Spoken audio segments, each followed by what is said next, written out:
আমাদের বাড়ির মা চলে যাওয়ার পর থেকে প্রত্যেকটা অনুষ্ঠানে প্রথমে মায়ের নাম নিয়ে আমি শুরু করি। এবং আজকেও সকালবেলা প্রথম ঠাকুরের আগেও মালা মায়ের গলাতে দিয়েছে। তো মা সবসময় আছে আমাদের সাথে। আজকে আরো বড় হয়ে গেল, তাই তো? আরো বড় হয়ে গেছি। আজকে দিনটা শুনে মানে আমি শুনলাম যে একদম জন্মের পর থেকে দিনটা পুরো সিলেক্ট করেছিল। একদমই তাই। প্ল্যান কিছু ভেবে যখন মামা হয়েছিল তো মানুষ তো তখনই অনেক রকম প্ল্যানিং করে ফেলে, প্রায় স্কুলের প্ল্যানিংটাও তখনই করে ফেলে যে মেয়ে কোন স্কুলে ভর্তি হবে। তো ওইসব তো আছে, কিন্তু তাছাড়া যেটার জন্য আমরা ভীষণ এক্সাইটেড ছিলাম সেটা হচ্ছে অন্নপ্রাশন। আর আমরা এটাকে দুটো পার্টে ভাগ করে দিয়েছি। আজকের দিনটার আমরা অন্যভাবে সেলিব্রেট করছি। পুজো হয়েছে, আরতি হয়েছে, আমাদের হরিনামও হবে। তার সাথে আমাদের মামার ফার্স্ট রাইসটা যেটা হলো সেটা দাদুর হাত থেকে খেয়েছে। এই প্ল্যানিংটাই ছিল। অ্যান্ড অফকোর্স তারপরে তো একটা আমাদের শুধু মজা করার একটা ইভেন্ট তো আসছে। আচ্ছা অমনা, যদিও দিদি আছে আমি দেখলাম, তবুও মানে সবটা বাড়িতে যেহেতু একা মেয়ে, তো সেক্ষেত্রে সবটাই সামলানো। দীপঙ্কর আছেন, শ্বশুর আছেন, তবুও মানে কি বলবে এটা নিয়ে, মানে কতটা প্রেশার ছিল, কিভাবে? প্রেশার তো ফিলই হয়নি, কারণ প্রেশার আমার সত্যি ফিলই হয়নি, কারণ আমরা ভীষণ এনজয় করে করেছি প্রত্যেকটা জিনিস। আর এইটুকু প্রেশার না নিতে ভালো লাগে, কারণ এটা তো বাড়ির জন্য আমি নিচ্ছি। এই প্রত্যেকটা যেটা আজকে হেডেক যা যা যা যা হয়েছে সব বাড়ির জন্য হয়েছে, মাম্মার জন্য হয়েছে। তো এই প্রেশারটা ভালো লাগছে, এটা তো কোনো প্রেশারই না, এটা তো উই আর এনজয়িং। মানে ক্যাপ্টেনের ওপিনিয়ন, আমরা মেম্বার তো আমরা জানি কতটা প্রেশার।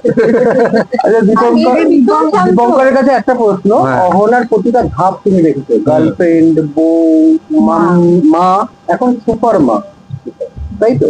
কতটা তুমি মানে তোমার দিক থেকে কিছু মানে এই ফেজটাতে তুমি ছিলে? অহনার দুটো ভার্সন আছে, সেটা হচ্ছে যে ওর রেসপন্সিবিলিটির দিক থেকে যখন হয় তখন একরকম, আর একটা হচ্ছে সব ছেড়ে যখন ও বাড়িতে থাকে তখন একরকম। সেই চাইল্ডিশ ব্যাপারটা আমি দেখেছি। আর ও যখন কিছু দায়িত্ব নিয়ে সামলায় তখন আমি দেখেছি যে মানে ওর মতো ম্যাচিউর পার্সোনাল হয়। আজকে আমি দেখছিলাম মেয়েকে একটু কাঁদানো যাবে, বাবা আগে না না একটু তাদের সবচেয়ে তুলে দেওয়া দরকার নেই, এইটা বোধ হয় কখনো বলছে না ঠিক আছে একটু ঠিক আছে, মানে না মেয়ে কাঁদলে তো বাবা কাঁদে, তারই কারণ সত্যি মানে লিটারালি কাঁদে। মানে আমি ন্যাকামি মেরে বলছি না যে মেয়েকে দেখে বাবার কষ্ট হয় বা এরকম কিছু। কষ্ট এক ফোঁটা হয় না, কেঁদে দেয়। মানে কষ্ট হয় অবভিয়াসলি, মানে কষ্টের সাথে কেঁদে দেয়, প্রপার কেঁদে দেয়। অমনের আগে সামলায় তখন মেয়েকে না বাবা। ও আজকে সকালেও কেঁদেছে, মুখের প্রসাদ দেওয়ার সময়ও কাঁদছে। তো কি বলবো, আমার তো কিছু বলারই নেই। আমি তাই বলছি যে ওর কান্নান থেকে ওর কান্নান্না শুরু হয়ে যায়। আমি তাই বলছি ঠিক আছে, কোনো ব্যাপার না, কোনো ব্যাপার না। মেয়েরও বই ধরছে, তাহলে এখন দুদিকে প্যাম্পারিং চলে, একদিকে অমনা, অন্যদিকে দিদা। হ্যাঁ বাবা, ও মিরার থেকে ওকে একটু বেশি আর একজনে অহনা তো দুজনকেই সামলাতে হয়, মেয়েকেও এবং আমাকে সবকিছু সামলাতে হয়, আমাকে বাড়িটাকেও সামলাতে হয়, সবার ঝগড়াও সামলাতে হয়, নিজের ঝগড়াও সামলাতে হয়। আচ্ছা দেখছিলাম পড়াতে আজকে থেকে বই পড়ানো মানে বুঝতে পারছি আমাদের ক্যাপ্টেন খুব কড়া। মানে ক্যাপ্টেন এদিক থেকে ওদিক হলে সেটা তোমার ক্ষেত্রে না, বিষয়টা হচ্ছে মামা যে কটা জিনিস তত্ত্বে দেওয়া হয়েছে, অনেকজন থাকে আমি দেখেছি মানে যেটা যে ও এমনি যে দেওয়া হচ্ছে, কিন্তু ওর প্রত্যেকটা জিনিস যে কটা তত্ত্বে ছিল প্রত্যেকটার আলাদা আলাদা মিনিং আছে, সিগনিফিকেন্স আছে। এমন কিছু কিছু জিনিস আছে যেটা ও ইউজ করবে, মানে প্রপার ইউজ করবে এবং প্রপার ওগুলো থেকে কিছু না কিছু শিখবে। তো আমরা ততটা এমন ভাবে প্ল্যান করেছি যেটাতে কোনো ইউজলেস জিনিস না থাকে, প্রত্যেকটা ভীষণ ইউজফুল, ভীষণ পছন্দের। তাই আমরা সেভাবেই প্ল্যান করেছি। তো সেটার মধ্যে থেকেই যখন বুকটা দেওয়া হয়েছে, I don't know what, maybe ওটা ওকে অ্যাট্রাক্ট করেছে। না, ওটার মধ্যে অনেকগুলো কালার ছিল তো আসলে। মেবি হ্যাঁ, মানে ডেফিনেটলি একটা সায়েন্স তো আছে না, বইতে যখন পড়াচ্ছিল কিন্তু চাকরি ছিল, ও তাকে থাকে, কারণ ওকে ছোটবেলা থেকে ফ্ল্যাশ কার্ডস দেখানো হয়েছে, অনেক রকম অনেক কিছু বোঝানো হয়, গল্প করা হয়। তাই মানে মুক্ত মা বাবা। হ্যাঁ হ্যাঁ, পড়াশোনা নিয়ে আর বলতে হবে না বেশি। না না,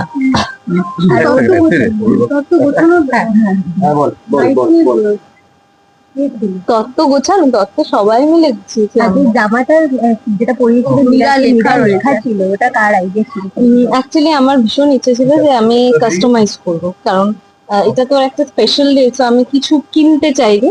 আমি হাতে বানানো জিনিস চেয়েছিলাম, তো সেটার জন্যই এই ড্রেসটা প্ল্যান করা।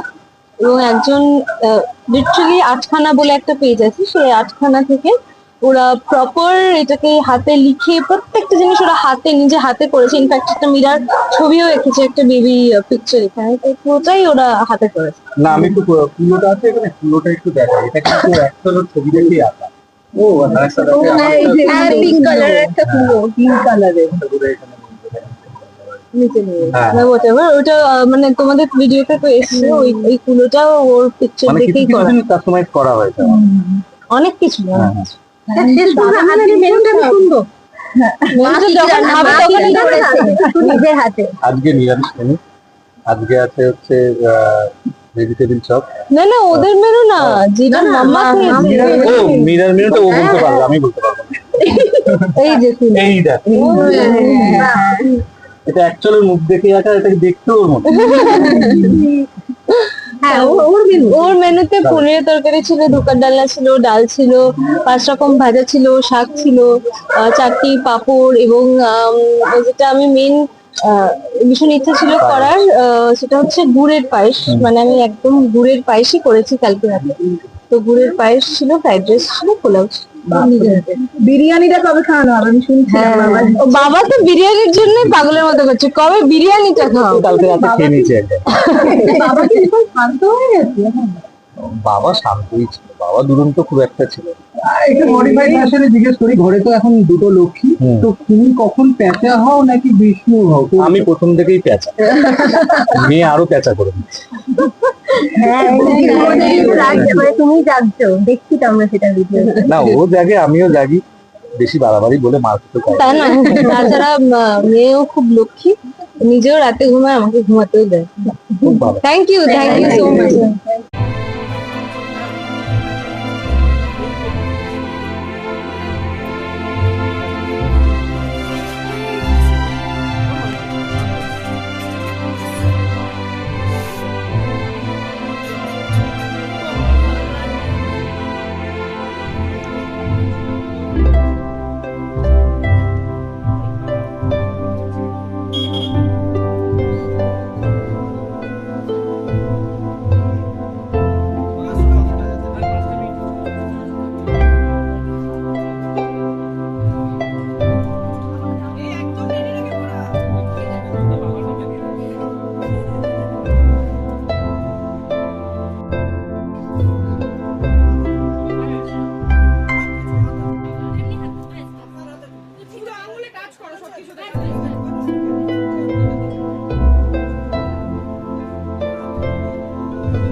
টলিউড ফোকাস কলকাতা চ্যানেলটি আপনাদের ভালো লেগে থাকলে লাইক করুন, সাবস্ক্রাইব করুন এবং আপনাদের পছন্দের ভিডিওটি অবশ্যই শেয়ার করুন। Tollywood focus Kolkata.